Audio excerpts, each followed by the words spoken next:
Hello everyone, this is Vicky Rajput. अब हम आ गए हैं चैप्टर 4.3 में। 4.3 का मैंने कुछ पार्ट्स करवा दिए थे, लेकिन इसमें कुछ क्वेश्चंस हैं, जैसे क्वेश्चन नंबर 4, 5, 6, 7, 8, 9, 10, 11 तक क्वेश्चंस हैं जो कि मैंने उसमें कवर नहीं करी थी। वो काफ़ी लंबी वीडियो हो गई थी इस वजह से। तो हम बाकी के क्वेश्चन इसको वीडियो के अंदर करते हैं। तो इस वीडियो के अंदर मैं आपको question number 4, question number 5, question 4, 5 फिर 6 में मेरे हिसाब से ऐसा ही है, 7 भी ऐसा ही है। तो मैं क्वेश्चन नंबर 7 समझा देता हूँ आपको। क्वेश्चन नंबर 7, क्वेश्चन नंबर 8, 9, 10, फिर आप लोग खुद करना क्वेश्चन नंबर 11। तो मैं आपको 4 क्वेश्चन समझा देता हूँ। टोटल आपके पास है 1, 2, 3, 4, 5, 6, 7, 8 क्वेश्चन है। 8 क्वेश्चन में से मैं 4 क्वेश्चन यहाँ पे बोर्ड पे कर रहा हूँ, बाकी के 4 क्वेश्चन आप लोगों को खुद करने हैं, ठीक है। और वीडियो के अंदर आते ही पहले लाइक का बटन दबाया करो और नीचे बढ़िया वाला कमेंट करा करो, ठीक है भाई। तो हम रहते क्वेश्चन नंबर 4 पे। इसमें कह रहा है कि 3 वर्ष पूर्व रहमान की आयु वर्षों में का व्युत्क्रम का मतलब होता है किसी भी संख्या का बटे में लिखना। जैसे कि मैं कहता हूँ यहाँ पे 5 है या फिर 6 है, तो इसका व्युत्क्रम करना है। व्युत्क्रम मतलब संख्या को उल्टा करना है, संख्या को उल्टा करना। जैसे 5 है, इसके बटे में कुछ नहीं तो 1, इसके बटे में कुछ नहीं तो 1। अब मैं इसका व्युत्क्रम बोलता हूँ, तो 5/1 की जगह इसका व्युत्क्रम मतलब इसका उल्टा क्या लिखोगे, 1/5। उसी तरह 6/1 का उल्टा क्या लिखोगे, 1/6। आगे बात समझ में क्लियर। तो व्युत्क्रम का मतलब होता है उल्टा, संख्याओं को बटे की जगह उल्टा कर दो, ठीक है भाई। तो 3 वर्ष पूर्व रहमान की आयु का व्युत्क्रम अब से 5 वर्ष बाद आयु के व्युत्क्रम का योग 1/3 है, तो उसकी वर्तमान आयु ज्ञात कीजिए, ठीक है भाई। एक बार और देख लेते हैं। 3 वर्ष पूर्व रहमान की आयु का व्युत्क्रम, पहले तो हम इसकी वर्तमान आयु मान लेते, तो माना वर्तमान अभी की आयु, वर्तमान आयु हमने मान लिया x वर्ष, उसकी अभी की आयु हमने मान ली x वर्ष। अब उसके बाद जैसे जैसे क्वेश्चन कहता है उस वैसे वैसे हम कर लेते हैं। कह रहा 3 वर्ष पूर्व रहमान की आयु, तो पहले मैं 3 वर्ष पहले जाता हूँ। तो 3 वर्ष पूर्व रहमान की आयु, 3 वर्ष पूर्व कितनी हो जाएगी, x माइनस 3 वर्ष, x माइनस 3, क्योंकि जितनी उसकी अभी है उसके 3 वर्ष पहले की कह रहा तो 3 माइनस हो जाएगा, अगर बाद की कहता तो प्लस हो जाता। मैंने आपको समझाया था पहले से अच्छी से, ठीक है ना। 3 वर्ष पूर्व का मतलब भाई मैं अगर 20 साल का आज हूँ तो मैं 5 साल पहले कितने साल का हूँ, 15 साल का। और अगर कोई कहता है कि आज मैं 25 साल का हूँ तो 10 साल बाद कितने साल का जाऊँ, 35 साल का, उसमें 10 साल और ऐड हो गया। तो इसी तरह पे यहाँ पे मान लो इसकी वर्तमान आयु x वर्ष है, तो 3 वर्ष पूर्व कह रहा तो मतलब 3 वर्ष पहले की बात कह रहा है, तो 3 वर्ष माइनस हो जाएगा। और उसके बाद उसी में कह रहा है कि एक और आयु दे रखी है 5 वर्ष पश्चात, तो 5 वर्ष पश्चात का भी लिख लेते हैं। तो 5 वर्ष बाद रहमान की आयु कितनी हो जाएगी भाई, x + 5 हो जाएगी, x + 5 हो जाएगी। अब प्रश्नानुसार कर दो, प्रश्नानुसार, ठीक है। आगे बात समझ में, ये इसकी वर्तमान आयु, ये 3 साल पहले की आयु और ये 5 साल बाद की आयु। अब देखो क्वेश्चन में क्या कह रहा है कि 3 वर्ष पूर्व रहमान की आयु का व्युत्क्रम, आयु का व्युत्क्रम, 3 वर्ष पूर्व उसकी आयु इतनी थी, इसका व्युत्क्रम, इसके बटे में कुछ नहीं तो 1, तो इसका उल्टा हो जाएगा, तो व्युत्क्रम कितना हो गया, 1/x माइनस 3, समझ गए। और अब से 5 वर्ष बाद, अब से 5 वर्ष पश्चात मतलब कि ये रहा 5 वर्ष पश्चात आयु के व्युत्क्रम, आयु का व्युत्क्रम 5 वर्ष पश्चात x + 5 है, तो इसका हो जाएगा 1/x + 5। व्युत्क्रम का योग, योग का मतलब टोटल, मतलब कि जोड़, बराबर होगा कितने, 1/3 के। आगे बात समझ में। तो इस तरह से हमें समीकरण बनाना है और फिर इसको हमें सॉल्व करना है। अब सॉल्व करने में हमें कहीं पे भी नहीं लिख रखा उसने कि पूर्ण वर्ग विधि से करूं या फिर मैं उसको द्विघाती सूत्र से करूं, किसी से भी कर सकते हो, जो सी आपको अच्छी लगती है। तो लेकिन पहले हम यहाँ पे समीकरण बना लेते हैं, ठीक है। समीकरण बनाते हैं, तो समीकरण बनाने का तरीका बता दिया तुम्हें। पहले बटे ले लो, क्या कर लो, बटे ले लो। तो x माइनस 3 x + 5 का एलसीएम करोगे तो x माइनस 3 और इधर आ जाएगा x + 5 कर दिया भाई। x माइनस 3 से x माइनस 3 कट गया, बचा क्या, x + 5, तो यहाँ पे आ गया x प्लस में 5, प्लस है प्लस, फिर x + 5 का इसमें भाग देंगे जैसे करते हैं, तो x + 5 से x + 5 कट गया, बचा क्या, x माइनस 3, तो यहाँ पे आ जाएगा मेरे पास x माइनस में 3 और बराबर 1/3, तो मेरे पास है ही ऑलरेडी, दैट्स इट। अगली लाइन में इसको सॉल्व कर लो, इसको सॉल्व कर लो, ये x है और ये भी x है, ये प्लस का और ये भी किसका है, प्लस का, तो दोनों जुड़ जाएंगे। तो x और x कितना हो जाएगा, 2x, ठीक है भाई। ये 5 प्लस का, ये 3 माइनस का, तो 5 में से 3 जाएगा, कितना बचेगा 2, 2 भी किसका बचेगा प्लस का, तो ये प्लस का 2 बटे में। इसको सॉल्व कर लो, गुणा कर लो, इसको इससे गुणा कर दूं, x को पहले इससे करते हैं फिर इससे करेंगे, फिर उसी तरह -3 को फिर x से करेंगे फिर 5 से करेंगे, जैसे हमने बीजगणित वाली संख्या में किया था। तो मैं इस पहले x को इन दोनों से करता हूँ, तो x को इससे कर दिया, तो x को x से कर दिया x², फिर इस x को 5 से करेंगे, फिर x को 5 से करेंगे, तो आ जाएगा 5x। ठीक है भाई, ये हो गया x का।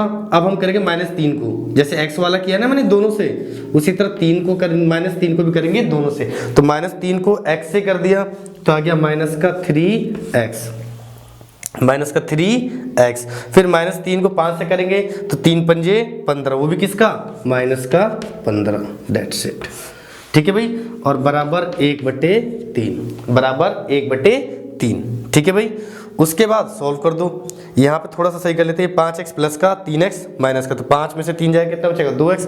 तो फाइनली मेरे पास आ जाएगा 2x + 2 बटे में x², 5 में से 3 गया तो प्लस का 2x माइनस का 15, माइनस का 15 बराबर 1/3। अब इस तरह जब हमारी संख्या सारी बटे में हो जाती है, इस तरह जब सारी संख्या हमारी बटे में हो जाती है, तो क्या करते हैं, सिंपल सा इसका क्रॉस गुना करते हैं। क्या करते हैं, क्रॉस गुना। ठीक है भाई, तो ये मैंने कर दिया क्रॉस गुना। क्रॉस गुना करने के बाद इसको इससे गुना कर दो, इसको इससे गुना कर दो। तो इस पूरी संख्या में किससे गुना करना है, 1 से। तो 1 से गुना करने में कोई फर्क तो पड़ेगा नहीं, तो मतलब ये वाली संख्या तो मेरी एज इट इज आ जाएगी, ये वाली संख्या तो मेरी एज इट इज आ जाएगी। तो ये तो आगे मेरी x² + 2x - 15, तो ये मैंने लिख दिया x² 2x - 15 बराबर। अब इस 3 को इससे करना है, मतलब 2x + 2 को 3 से गुणा करना है। अब 3 को इससे गुणा करने का मतलब पहले मैं लिख लेता हूँ, नहीं तो बाद में कंफ्यूज हो। 3 को गुणा करना है 2x + 2 से, 2x + 2 से, आगे बस समझो, 3 को इससे गुणा करना है। अब गुणा कर दो, तो मेरे पास संख्या आ गई भाई x² + 2x - 15 बराबर 3 को 2x से कर दिया, तो 3 दूनी 6x, फिर 3 को 2 से कर दिया, 3 दूनी 6, दैट्स इट। ठीक है भाई, फिर क्या करो, बीज सभी संख्याओं को एक तरफ ले लो, सभी संख्याओं को एक तरफ लेकर सॉल्व कर लो। तो मैंने क्या कर दिया, इसको सॉल्व कर देता है, x² + 2x - 15, 6x प्लस का था तो किसका हो गया, माइनस का, ये प्लस का था तो किसका हो गया, माइनस का, बराबर 0। 2x प्लस का 6x माइनस का, तो 2x में से 6x माइनस हो जाएगा, क्योंकि प्लस की संख्या और ये किसकी है, माइनस की संख्या। प्लस की संख्या में से माइनस हम लेस कर देते हैं, 6 में से 2 गया तो 4, वो भी 4 किसका आएगा, माइनस का। तो ये आ गया मेरे पास x² माइनस का 4x। ठीक है भाई, ये 15 माइनस का और 6 भी किसका है, माइनस का। तो 15 में से 6 गया, कितना बचेगा 21, वो भी किसका, माइनस का, माइनस का 21 बराबर 0। आगे बात समझ में, दैट्स इट। अब ये मेरे पास फाइनली द्विघात समीकरण आ गई। अब इस द्विघात समीकरण में आपके ऊपर डिपेंड करता है कि आप द्विघाती सूत्र से करो या फिर पूर्ण वर्ग विधि से सॉल्व करो। ठीक है भाई, तो द्विघाती से और पूर्ण वर्ग विधि से मैंने अच्छी तरह से आप लोगों को समझा रखा है। मैं ये क्वेश्चन आपको दोबारा समझा देता हूँ द्विघाती फॉर्मूले से ही, फिर बाकी के क्वेश्चंस में मैं आपको समीकरण बनानी बताऊंगा और उसको सॉल्व करना आपको है। ठीक है ना, तो मैं सीधे सीधे यहाँ पे द्विघाती फॉर्मूला ले लेंगे। कौन सा फॉर्मूला लेंगे, द्विघाती वाला फॉर्मूला।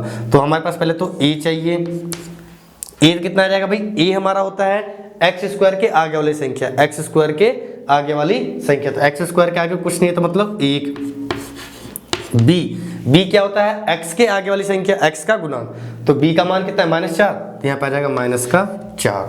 और c क्या हो जाता है हमारा, c हो जाता है कांस्टेंट राशि, -21। ठीक है भाई, फॉर्मूला लिख लो। तो फॉर्मूला मेरे पास क्या है, x का -b plus minus square root b² -4ac। ठीक है, और बटे में 2a, बटे में 2a। आगे बात समझ में, दैट्स इट, क्लियर।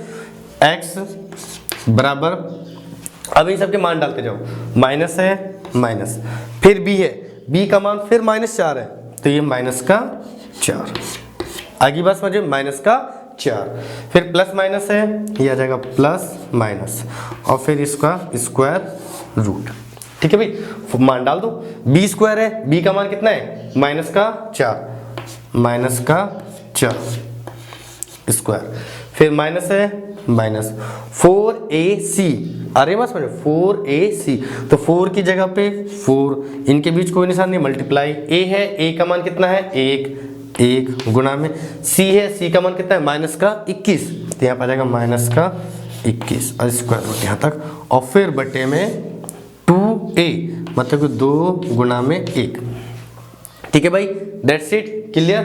अब इसको सॉल्व कर दो, तो ब्रैकेट के बाद माइनस है तो माइनस को माइनस से गुना कर दे, क्या आ जाएगा प्लस, माइनस को माइनस से गुना करें तो क्या आएगा प्लस। और जो बच्चे नए हैं उनका बेसिक कॉन्सेप्ट क्लियर नहीं हो तो मैंने बेसिक मैथ वाला प्लेलिस्ट बना रखी है, उस पर जाके बेसिक मैथ क्लियर कर लो, क्योंकि आप लोगों के पास टाइम कम है, जितनी ज़्यादा एक्सपर्टीज रखोगे उतना बढ़िया है, जल्दी से जल्दी काम कंप्लीट कर लो। ये प्लस माइनस है, प्लस माइनस फिर स्क्वायर रूट, 4 का स्क्वायर करेंगे तो 4 का स्क्वायर कितना आएगा भाई 16, कितना आएगा 16, और माइनस का स्क्वायर करते हो माइनस की जगह प्लस हो जाता है, माइनस का स्क्वायर करते क्या हो जाएगा वो प्लस हो जाएगा, तो ये आ गया मेरे पास 16, फिर माइनस है माइनस, सॉरी पहले गुना कर लेता हूँ, 4 एकम 4, माइनस का 4 और ये माइनस का 21, माइनस का 4 का स्क्वायर है तो 4 का स्क्वायर कर दिया मैंने 16, माइनस है माइनस को माइनस से गुना कर दिया प्लस, ठीक है, 4 को 1 से गुना कर दिया, 4 एकम 4, लेकिन ये 4 किसका आएगा माइनस का, किसका आएगा माइनस का, और फिर ये 21 माइनस का है, तो 21 को 4 से गुना करता हूँ तो 21 एकम 21, 21 दूनी 42, 21 या 63 और 21 चौक 84, और माइनस को माइनस से गुना कर दिया तो प्लस, माइनस को माइनस से गुना कर दिया तो प्लस, तो ये हो गया प्लस का 84 और बटे में 2 है, 2 एकम 2, ठीक है, ये हो गया मेरा 84 और 6 90 और 10 100, आ गया 100, और 100 का वर्गमूल कितना होता है भाई 10, 100 का वर्गमूल कितना होता है 10, तो मैं लाइन बढ़ा नहीं रहा हूँ, यहीं पे सॉल्व कर दे रहा हूँ, इसको यहीं पे इसके बराबर सॉल्व कर देते हैं। ये 4 प्लस है तो 4 प्लस माइनस ये आ जाएगा मेरे पास 10 बटे में 2, ठीक है। अब आप लोगों को क्या करना है, एक बार प्लस लेके सॉल्व कर देना है, एक बार माइनस लेके सॉल्व कर देंगे, ये मेरे पास फाइनली आंसर आ गया। अब इसकी जगह पे क्या करूँ मैं, एक बार इसको प्लस लेके सॉल्व कर देंगे, एक बार इसको माइनस लेके सॉल्व कर देंगे, जिससे हमें पता चल जाए। मैं यहाँ कर देता हूँ, यहाँ पे स्पेस है अपने पास। अब ये है मेरे पास 4 प्लस 10 बटे में 2, तो 10 4 14, 14 बटे में 2, आ रही बात समझ में, तो 14 बटे में 2 कर दिया तो 2, ये आ गया 7, तो एक मान तो मेरे पास ये आ गया। अब मैं क्या करूँ, 4 प्लस बटे 10 ले लिया, अब की बार माइनस लेता हूँ मैं, तो 4 माइनस 10 बटे में 2 करेंगे, सिंपल सा, तो 10 माइनस का 4 प्लस का, तो 10 में से 4 लेस हो जाएगा, कितना बचेगा 6, वो भी 6 किसका बचेगा माइनस का 6 और बटे में 2, सोल्व कर दो, तो 2 को 2 2 3 6 माइनस का 3, ये मेरे पास मान आ गया 7 कोमा माइनस का 3, ये मेरे पास सीधा फाइनली मान आ गया। ठीक है भाई, कोई दिक्कत कोई समस्या नीचे कमेंट करो, कोई दिक्कत हो तो, ठीक है। अब हम चलते हैं क्वेश्चन नंबर, कौन सा मैंने लिख रखा है, क्वेश्चन नंबर 5, ठीक है भाई। क्वेश्चन नंबर 5 बताता हूं, इससे पहले यहाँ पे देखो मैंने आपको समीकरण बनाने, और इस पूरे क्वेश्चन में समीकरण बनाने के बाद आप सीधा ये द्विघाती सूत्र भी का यूज करके सीधे सीधा मान निकाल सकते हो। तो यहाँ तक मैंने समीकरण निकाला है, समीकरण बनाया है। अब आगे के क्वेश्चंस में मैं बस ओनली आपको समीकरण बना के दे रहा हूँ, ओनली समीकरण बना के दे रहा हूँ। बाकी के ये जो 3 क्वेश्चन लेकर के ना मैंने 5 7 11 सीरीज में, तो इन सब के मैं समीकरण बना के दे रहा हूँ। इस तरह से द्विघाती सूत्र में सॉल्व करना वो आपका काम है। आ रही है बात समझ में, तो अच्छी तरह से उनको करना। नहीं समझ में आएगा कमेंट करना, कमेंट करने के बाद मैं आपको दोबारा समझाऊंगा अच्छे से, लेकिन कमेंट जरूर करा करो। बहुत से बच्चे कमेंट ही नहीं करते, वीडियो देखने के बाद भूल जाते कि करना क्या है, इसलिए प्लीज कमेंट जरूर करा करो, प्लीज प्लीज, ठीक है भाई। अब देखो क्वेश्चन नंबर 5, क्वेश्चन नंबर 5 क्या कह रहा है, एक क्लास टेस्ट में शेफाली, नाम अच्छा है शेफाली, एक क्लास टेस्ट में शेफाली के गणित और अंग्रेजी में प्राप्त किए अंकों का योग 30 है। कितना 30, मतलब कि गणित के और अंग्रेजी में दोनों अंक को मिलाऊं तो कितना होता है 30। अगर मैं किसी एक का बता दूं, मैं आपसे कहता हूं कि भाई मेरे और मेरे दोस्त के मिला के हमारे पास 100 रुपए, और उसमें से मैं आपसे कह देता हूं कि मेरे पास 20 रुपए, तो मेरे दोस्त के पास कितने बचेंगे, 100 में से 20 माइनस कर देंगे तो 80 बचेंगे। तो उसी तरह यहाँ पे मेरे को गणित का और अंग्रेजी में अंक दे रखे 30। अगर मैं माना गणित के अंक x हो गए, तो अंग्रेजी के कितने हो जाएंगे भाई, अंग्रेजी के अंक कितने हो जाएंगे, अंग्रेजी को आएंगे 30 माइनस x, 30 टोटल 30 है, 30 में से मैं x को घटा दूंगा तो अंग्रेजी के बच जाएंगे, ठीक है ना। तो इस तरह से हमें एक एक लाइन को पूरा लिख लेना है, जैसे मैंने अभी लिखा है ना, मैंने पहले एक ही लाइन पढ़ी, आगे गया ही नहीं मैं। यहाँ पे साफ साफ लिखा हुआ एक क्लास टेस्ट में शेफाली के गणित और अंग्रेजी में प्राप्त किए अंकों का योग 30 है, ठीक है। तो हमें पता है कि भाई गणित को और अंग्रेजी को जोड़ूंगा तो 30 आएगा। तो मैंने इनमें से कोई सा भी मान सकता है, भाई गणित का हो सकता है x या अंग्रेजी का x। अगर मैं अंग्रेजी का अंक x मान लेता तो गणित का हो जाता 30 माइनस x, और अगर मैं गणित का मान रखा तो अंग्रेजी का हो गया 30 माइनस x, क्योंकि बड़ी वो टोटल में से एक पहले वाले का घटा दो तो दूसरे का आ जाएगा। ये हो गया मेरी पहली लाइन। उसके बाद देखो क्या कह रहा है, यदि उसके गणित में 2 अंक अधिक और अंग्रेजी में 3 अंक कम मिले तो उनके अंकों का गुणनफल 210 हो जाएगा, ठीक है भाई। कोई नहीं, आप सीधा सीधा प्रश्नानुसार लिख दो, प्रश्नानुसार। देखो क्या कर रहा है, उसके गणित में 2 अंक अधिक कर दूं, गणित में 2 अंक अधिक कर दूं। गणित में अंक कितने हैं, x, तो गणित में अंक हो गया उसके भाई x प्लस 2, ठीक है। और क्या कह रहा है, और अंग्रेजी में 3 अंक कम कर दूं, तो अंग्रेजी में कितने भाई 30 माइनस एक्स, 30 माइनस एक्स, इसमें से 3 अंक कम कर दिए, 3 माइनस कर दिया। 3 अंक कम मिले हैं तो उनके अंकों का गुणनफल, मतलब कि ये अंक और ये अंक, इनके अंकों का गुणनफल मतलब कि गुणा करने पर कितना प्राप्त होता है, 210, दैट्स इट, ठीक है। तो उनके द्वारा दोनों विषय में प्राप्त किए गए अंक ज्ञात कीजिए। आगे बस में, तो इस तरह से हमें क्वेश्चन में एक एक स्टेप लेना है और एक एक स्टेप से सॉल्व करना है। भाई सबसे पहली लाइन उसने मेरे को बोली कि क्लास की टेस्ट में शेफाली के गणित और अंग्रेजी में प्राप्त किए गए अंकों का योग 30 है। कितना है, 30।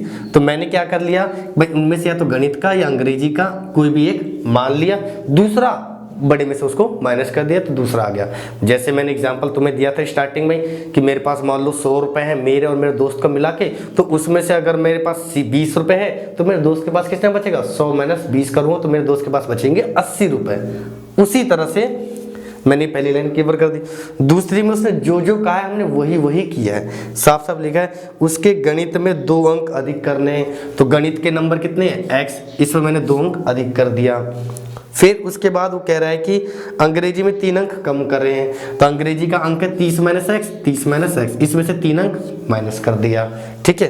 फिर उसके बाद कम मिले तो उनके अंकों का गुणनफल, अंकों का गुणनफल मतलब अंग्रेजी के और गणित के जो भी अंक आए उनको आपस में गुणा करूं तो मेरे को 210 प्राप्त होता है। तो इन दोनों को मैं गुणा करूं तो 210 प्राप्त होता है। अब इसको समीकरण बना लो, इसको पहले सही कर लो थोड़ा सा, ठीक है ना। तो ये आ गया x प्लस 2, ये 30 प्लस का और 3 किसका है, माइनस का। प्लस का और माइनस का आते हैं तो एक संख्या बड़ी हो तो एक छोटे, तो क्या करें घटा देंगे, तो 30 में से 3 जाएगा कितना बचेगा, 27 माइनस एक्स है, माइनस का x बराबर 210। अब फॉर्मूला तरीका वही है, x को इसके साथ भी गुणा कर दो, फिर इसके साथ भी कर दो, फिर इस 2 को इससे भी कर दो और इससे भी कर दो। तो इस x को मैं इससे करता हूँ तो कितना हो जाएगा 27x, फिर इस x को इससे करूंगा तो x को x से कर दिया x स्क्वायर, प्लस को माइनस से कर दिया तो माइनस का x स्क्वायर, क्लियर। फिर इस 2 को इससे भी करूंगा, 2 को इससे भी करूंगा, 2 को इससे कर दिया तो 2 को 27 से कर दिया, 27 दूनी 54 प्लस का 54। फिर इस 2 को x से कर दूंगा तो 2 प्लस का, ये किसका है, माइनस का है, तो माइनस का 2x बराबर 210। आगे बात समझ में क्लियर। अब इसको थोड़ा सा सही कर लेते हैं, ये प्लस का इधर आ जाएगा तो किसका हो जाएगा, माइनस का, और ये बड़ी संख्या इसको मैं आगे ले लेता हूँ तो ये आ जाएगा मेरे पास माइनस का x स्क्वायर, ये 27x प्लस का और ये 2x माइनस का, 27x प्लस का और 2x किसका है, माइनस का। तो 27x में से 2x माइनस कर देंगे तो कितना बचेगा 25, तो यहाँ पे लिख देंगे 27x माइनस 2x कर देता हूँ तो कितना हो जाएगा 25x, वो भी प्लस का, तो प्लस का 25x, ये प्लस का 54 है, प्लस का 54, 210 प्लस का इधर आ गया तो 210 माइनस का बराबर 0, ठीक है भाई क्लियर। आगे बात समझ में। अब देखो यहाँ पे इसको सॉल्व कर लो, ये 54 किसका, प्लस का, 210 किसका है, माइनस का। 210 में से 54 लेस करेंगे तो 210 में से 54 लेस कर तो 0 में से 4 गया तो बचा भाई 6, ये बचा फिर 0, फिर 0 में से 5 गया तो बचा 5, ये कितना बचा 1, माइनस की संख्या बड़ी है तो माइनस का निशान, प्लस का 25x है, प्लस का 25x। एक्स स्क्वायर माइनस का है, माइनस का एक्स स्क्वायर बराबर 0। ये बन गए मेरे पास समीकरण। और समीकरण बनते ही कुछ नहीं करना, द्विघाती सूत्र में लगाओ, उसको सॉल्व कर दो। द्विघाती सूत्र बता ही रखा है आप लोगों को, एक्स बराबर minus b plus minus b square minus 4ac बटे में 2a। आगे बात समझ में, दैट्स इट। क्लियर? कोई दिक्कत, कोई समस्या? कमेंट करो, समस्या है तो कोई दिक्कत नहीं। यहाँ से हम क्या करेंगे, a निकाल लेंगे, एक्स स्क्वायर के आगे वाली संख्या a, इसके आगे कुछ नहीं तो 1, तो मतलब माइनस का 1। b निकालेंगे तो b का मान आ जाएगा मेरे पास 25। c निकालेंगे, c का मान कितना है, c बराबर कांस्टेंट राशि माइनस का 156। ये मैंने a b c भी लिख दिया। अब इसमें मान डालो और सोल्व कर दो। आगे बात समझे। अब हम चलते हैं नेक्स्ट क्वेश्चन में। Next question number 7। Question number 7 देखो, 7 नंबर भी क्वेश्चन सेम ऐसे ही, बस थोड़ा सा अंतर कर रखा है, वर्ग का डाल रखा है, कोई बात नहीं। कह रहा है दो संख्याओं के वर्गों का अंतर 180 है, छोटी संख्या का वर्ग बड़ी संख्या का 8 गुना है, दोनों संख्या ज्ञात कीजिए। आ रही बात समझ में? तो मैं इसको मिटा देता हूँ फटाफट। एक बार और दोबारा से क्वेश्चन देख लेते हैं। क्वेश्चन नंबर 7 अच्छी तरह से, जिन बच्चों को क्वेश्चन समझ में नहीं आता प्लीज कमेंट बॉक्स में कमेंट करा करो, ठीक है भाई। देखो यहाँ पे क्वेश्चन दोबारा से कह रहा है दो संख्याओं के वर्गों का अंतर 180 है। पहली चीज, छोटी संख्या का वर्ग बड़ी संख्या का 8 गुना है। पहली लाइन तो उसने बता नहीं रखी मेरे को। पहली लाइन में उसने साफ साफ कहा दो संख्याएं, उनका अगर मैं वर्ग करूं पहली का और दूसरी का तो दोनों का अंतर कितना आना चाहिए, 180। अब उसके बाद अगली लाइन में आ जाता है। यहाँ पे तो मेरे पास कुछ मिल नहीं रहा लिखने के लिए, कौन सा मानूं, क्योंकि दो संख्याओं का वर्ग बोल रहा है, दो संख्या को जोड़ नहीं बोला इसने, दो संख्याओं का वर्ग बोला। आगे देखो क्या कह रहा है छोटी संख्या का वर्ग बड़ी संख्या का 8 गुना है, बड़ी संख्या का 8 गुना है। तो मैं क्या करता हूं, माना बड़ी संख्या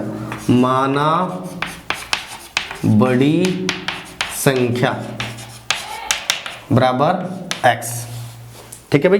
बड़ी संख्या हो गई मेरे पास x। अब क्या कह रहा है ये, इसी में सोच सही करते हैं। अब कह रहा है छोटी संख्या का वर्ग बड़ी संख्या का 8 गुना है। तो यहां पे लिख देता हूं छोटी संख्या का वर्ग बराबर छोटी संख्या का वर्ग, यहाँ पे साफ साफ लिखा हुआ है छोटी संख्या का वर्ग बड़ी संख्या का 8 गुना है, तो इसीलिए मैंने बड़ी संख्या x मान लिया, ठीक है। अब छोटी संख्या का वर्ग करना है तो छोटी संख्या का वर्ग हो गया। ये वर्ग किसके बराबर है, बड़ी संख्या का 8 गुना। बड़ी संख्या कितनी है x, इसका 8 गुना कर दूं तो 8x, ठीक है भाई। ये मेरे पास बड़ी संख्या हो गई। और ये छोटी संख्या का वर्ग दे रखा है, यहाँ पे ढंग से देखना, वर्ग कितना है 8x, ठीक है भाई। और फिर कह रहा है दोनों संख्या ज्ञात कीजिए। अब मेरे को पहली लाइन में देखो, पहली लाइन लिख रखा है दो संख्याओं के वर्गों का अंतर कितना है, 180। तो हम दोनों संख्या के वर्गों का अंतर क्या करें, पहले बड़ी संख्या का वर्ग माइनस छोटी संख्या का वर्ग, उसमें को घटाएंगे। समझ गया आपको? तो यहाँ पे लिखोगे प्रश्नानुसार लिख दो सीधा, प्रश्नानुसार। आप क्या करोगे, जो बड़ी संख्या है, बड़ी संख्या उसका वर्ग माइनस छोटी संख्या का वर्ग बराबर कितना आना चाहिए, 180। यहाँ पे लिख रखा है साफ साफ, ठीक है ना भाई, कि बड़ी संख्या, दोनों संख्याओं के वर्गों का अंतर कितना 180। मतलब हम क्या करेंगे, बड़ी संख्या के वर्ग में से तो छोटी घटाएं, छोटी में से बड़ी तो घटा नहीं सकते, तो हमारे पास 180 प्लस का कैसे आएगा, तो हम क्या करेंगे, बड़ी में से छोटी को घटा देंगे। अब यहाँ पे बड़ी संख्या कितनी है, x, मतलब कि x का स्क्वायर माइनस छोटी संख्या का वर्ग। छोटी संख्या का वर्ग कितना दे रखा, 8x, कितना है 8x। इसका वर्ग मत करना, यही सबसे बड़ी मिस्टेक है क्वेश्चन, इसीलिए तुम्हें घुमा रखा है कि यहाँ पे जो क्वेश्चन के अंदर जो दे रखा है वो छोटी संख्या का वर्ग दे रखा है, हमें वर्ग करने की इसकी जरूरत नहीं है। यहाँ पे ऑलरेडी वर्ग दे रखा है, छोटी संख्या का वर्ग है ये, ठीक है ना। तो इस छोटी संख्या का वर्ग, ये स्क्वायर का मतलब वर्ग हो गया, तो इस वर्ग का ऑलरेडी मान 8x है, इसका भी स्क्वायर मत कर देना, नहीं तो आंसर गलत आएगा। समझ गए? और बराबर कितना है, 180, दैट्स इट। ये प्लस का इधर आ जाए तो किसका आ जाएगा, माइनस का, तो आ जाएगा x square minus 8x minus का 180 बराबर। अब देखो यहाँ पे ये आ गया मेरे पास समीकरण, क्या आ गया, समीकरण। अब इसको द्विघाती सूत्र में डालो और सॉल्व कर दो। मैं ए बी सी लिख देता हूँ। a का मान x स्क्वायर के आगे कुछ नहीं है तो 1, b का मान x के आगे कितना है, -8, तो माइनस का 8, सी का मान माइनस 180 है तो सी का मान माइनस 180। ये लो ए बी सी का मान डाल दिया, सीधा फॉर्मूले में डालो, मान निकालो। आगे बात समझ में। इसी तरह अब आ जाते हैं क्वेश्चन नंबर 11 पे। क्वेश्चन नंबर 11 कौन पढ़ेगा? है भाई, मैं आप लोगों को क्लासों में क्वेश्चन पढ़ने के लिए बोलता हूं, तो आप भी कुछ ना कुछ पढ़ के बताओ। ओके, अब हम आ जाते हैं क्वेश्चन नंबर 11 पे। क्वेश्चन नंबर 11 यहाँ पे क्वेश्चन नंबर 11 देखो, दो वर्गों का क्षेत्रफल का योग 468 मीटर स्क्वायर दे रखा है। वर्गों का क्षेत्रफल का योग, ये वो वाला वर्ग नहीं जो हमने पहले किया था क्वेश्चन नंबर 7 में, ये वाला वर्ग नहीं है, ये दूसरा वाला वर्ग है। वर्ग कौन सा वर्ग?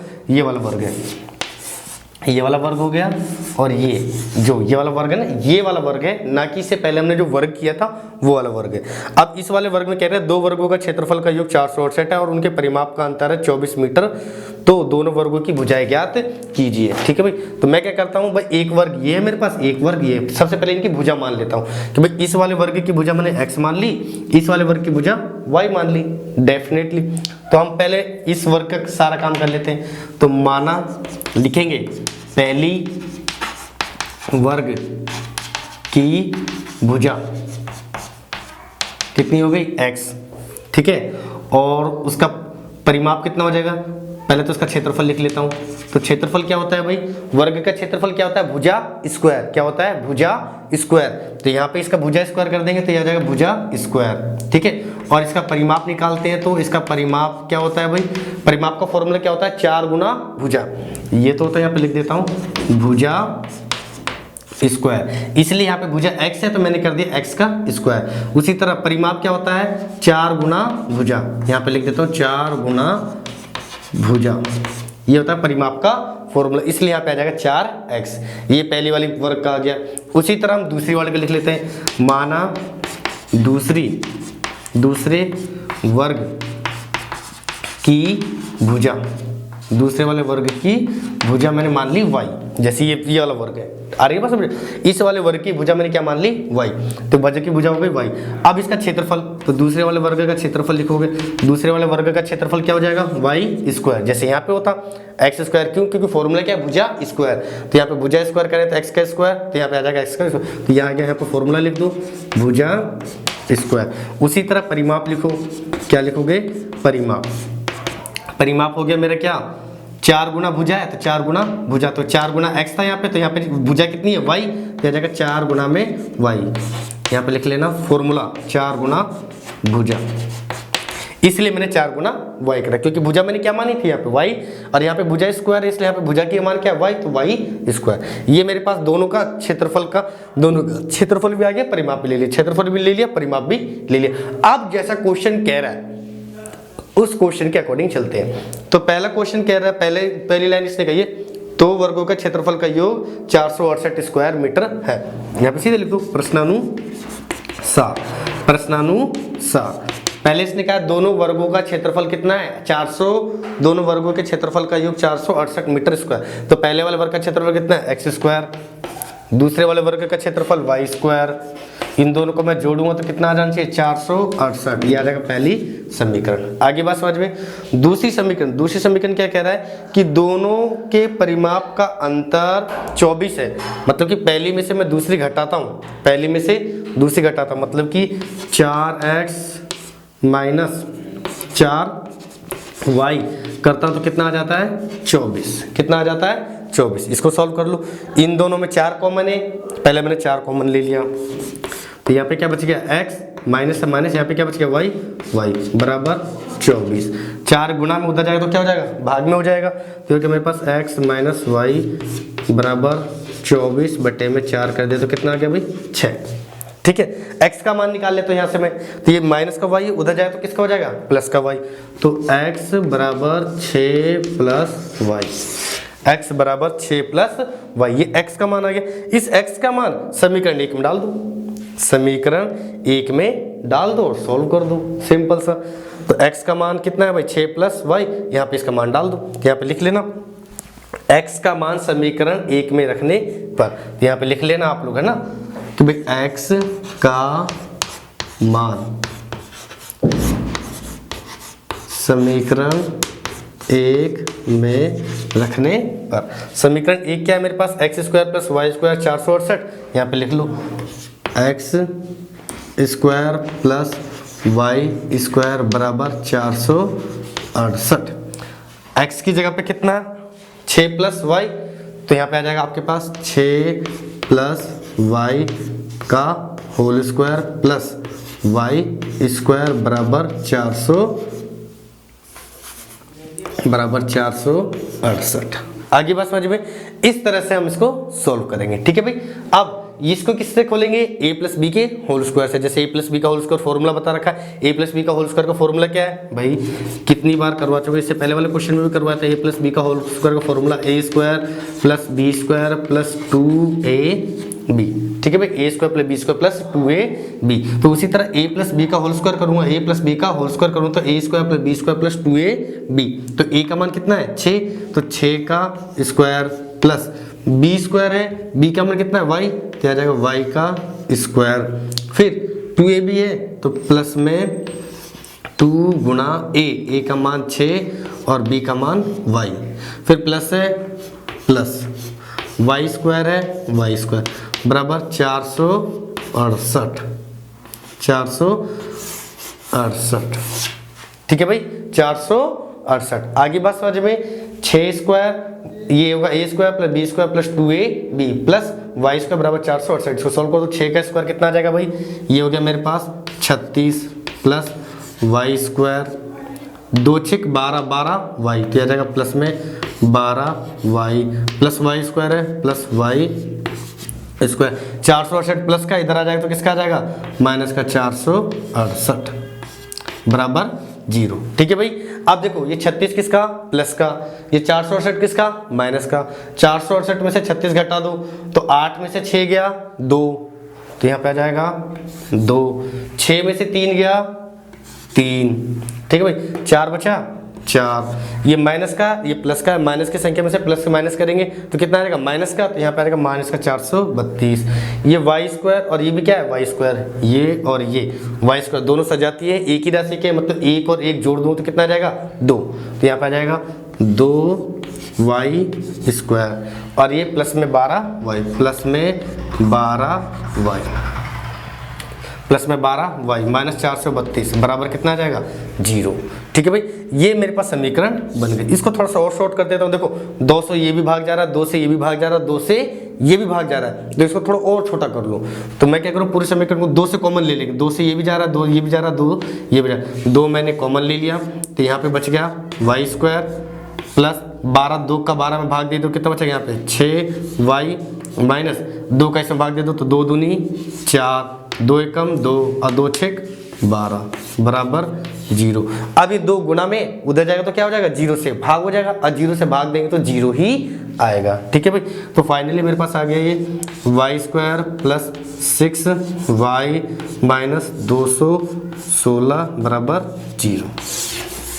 ये मेरे पास आ गया द्विघात स्क्वायर प्लस 6y माइनस 216, ये हमारा फाइनली आ गया। अब यहाँ पे हम द्विघाती सूत्र का फॉर्मूला यूज करेंगे, minus b plus minus b square में 4ac फॉर रूट 2a बटे में 2a फॉर्मूले में डालना और यहाँ से y का मान निकलेगा। किसका मान निकलेगा y का। जैसे हम x का मान निकालते हैं ना तो x के 2 मान निकलते हैं, x के 2 मान निकलते हैं, उसी तरह y के आपको भी क्या करना है 2 मान निकालने। दोनों मान निकालने के बाद y की जगह पे ये फाइनली है y की जगह मान डाल देना। भाई मेरे को y क्या माना था मैंने, दूसरे वर्ग की भुजा ही बतानी है, मेरे को भुजा ही बतानी थी। इसकी भुजा हो गई और फिर x का मान चाहिए, दूसरी वाले वर्ग की भुजा भी चाहिए, तो दूसरे वाले वर्ग की भुजा यहाँ पे मान डाल देना। इसमें x बराबर 6 प्लस y का मान जो भी आता है, y का मान मान लो 8 है तो 8 और 6 14, तो x का मान आ जाएगा आगे बस में। तो इस तरह से हमें कैलकुलेशन करनी है सारे के सारे। तो ये हमारा 4.3 कवर हो गया, पूरा कंप्लीट हो गया। वो एक ही वीडियो में दोनों करता तो मे भी बहुत बड़ी वीडियो हो जाती और कैमरे की बैटरी भी खत्म हो जाती है। ठीक है, तो अब हम मिलेंगे अगली एक्सरसाइज 4.4 में। आपको रेगुलर क्लास इसलिए मिलेगी क्योंकि आप लोगों के एग्जाम नजदीक है, तो प्लीज रेगुलर पढ़ो, रेगुलर पढ़ते जाओ, जल्दी फटाफट। ठीक है, अब हम मिलते हैं नेक्स्ट क्लास में, तब तक के लिए बाय। और जब तक चैनल सब्सक्राइब नहीं किया तो चैनल को सब्सक्राइब करके जाना और लाइक करके ही जाया करो। ठीक है, अब हम मिलते हैं अगली क्लास।